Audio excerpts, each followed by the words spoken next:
পেয়ারা গাছ ঝোপালো করার জন্য কি করব, অনেকের এই ধরনের প্রশ্ন থাকে, তো তাদের জন্য আজকের ভিডিওটি। তো দেখেন যে পেয়ারা গাছটা আমরা এটা 2 থেকে 3টা ডাল আছে। তো এই গাছটা ঝোপালো করার জন্য কিন্তু প্রয়োজন হচ্ছে, এটা হচ্ছে কাটিং পদ্ধতি। এই যে আমরা কাটিংটা করে দিচ্ছি, এই যে এভাবে কাটিংটা করতে হবে। আর এটা কাটতে হবে হচ্ছে 3 পাতা পরপর, 1 2 3। আর একটু বাড়তি অংশ দেখে কাটতে হবে, কারণ যেহেতু এই গাছটা শুকিয়ে যাবে ডালটা, পরবর্তী সময় কিন্তু এইখান থেকে নতুন করে কুশি বা ডাল বের হবে এবং হবে গাছটা অনেক বেশি ঝোপালো। তো দেখেন এইখানে যখন আমরা ডালটা কাটিং করেছি 2টা কিন্তু ডাল বের হয়েছে। তো এই 2টা যখন কাটবো 4টা বের হবে, 4টা যখন কাটবো 8টা বের হবে। তো এইভাবে কিন্তু জ্যামিতিক হারে একটা সময় ছাতার মতো গোল হয়ে যাবে এবং খুব বেশি পরিমাণে ফল এই গাছে ধরবে। এই গাছটার দিকে একটু লক্ষ্য করেন, দেখেন এই গাছটা ডাল কাটার পরবর্তী সময় দেখেন কি পরিমাণে গাছে কিন্তু এই নতুন করে কুশি বা ডাল বের হয়েছে। দেখেন এখান থেকে 2টা কাটা হয়েছে, 4টা বের হয়েছে। তো এই ডালটা কিন্তু নতুন করে কিন্তু কুশি বা ডাল বের হয়নি। তা আমরা কি করব, এখান থেকে আমরা এই ডালটা কেটে দিব। এই যে দেখছেন ডালটা আমরা কেটে দিয়েছি। কেটে দেওয়ার পর থেকে এই 2 পাশ থেকে কিন্তু আবার নতুন করে 2টা ডাল বের হবে। অর্থাৎ এই গাছটা একটা সময় দেখবেন অনেক বেশি ঝোপালো হবে। এবং এই গাছে দেখেন ছোট ছোট কিন্তু ফুল চলে আসছে। তো এই ফুলগুলো কিন্তু নেওয়া যাবে না। এই ফুলগুলো যদি নেই তাহলে কিন্তু এই গাছটার শক্তিটা কমে যাবে, গাছটা দুর্বল হয়ে যাবে। এই গাছটা ঝোপালো করে অন্তত এই গাছটার বয়স যখন 5 মাস হবে, তার পরবর্তী সময় কিন্তু ফুল ফল নিতে হবে। আরেকটা বিষয় শেয়ার করি, সেটা হচ্ছে যে পেয়ারা গাছের নিচ থেকে অসংখ্য কুশি বা ডাল বের হয়।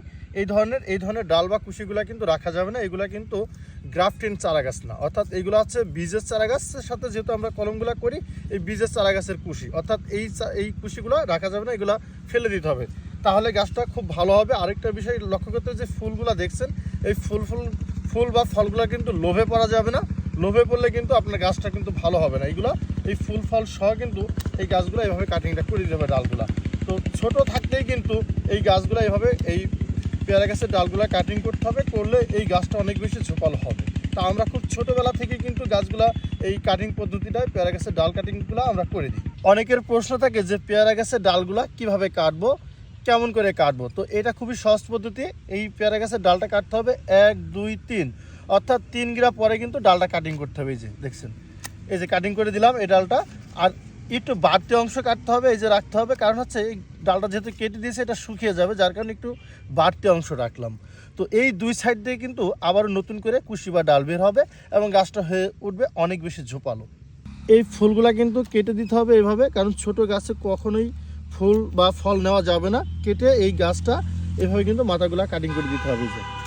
এই যে কাটিং করে দিতে হবে, এখান থেকেও আমি কাটিং করে দিব, তাহলে কিন্তু এই গাছটা অনেক বেশি ঝোপালো হবে এবং ফুল ফল বেশি আসবে। যে ফুলগুলো আছে ফুলগুলা ফলে পরিণত হয়ে যাবে, তার ছোট্ট গাছ ফলে পরিণত হতে দেওয়া যাবে না। এই ফুলগুলো আমি কেটে দিব, তাহলে কিন্তু এই গাছে নতুন করে কুশি বের হবে, গাছটা ঝোপালো হবে এবং যখন বেশি বড় হবে, শক্তিশালী হবে, তখন কিন্তু এই গাছে ফল রাখবো।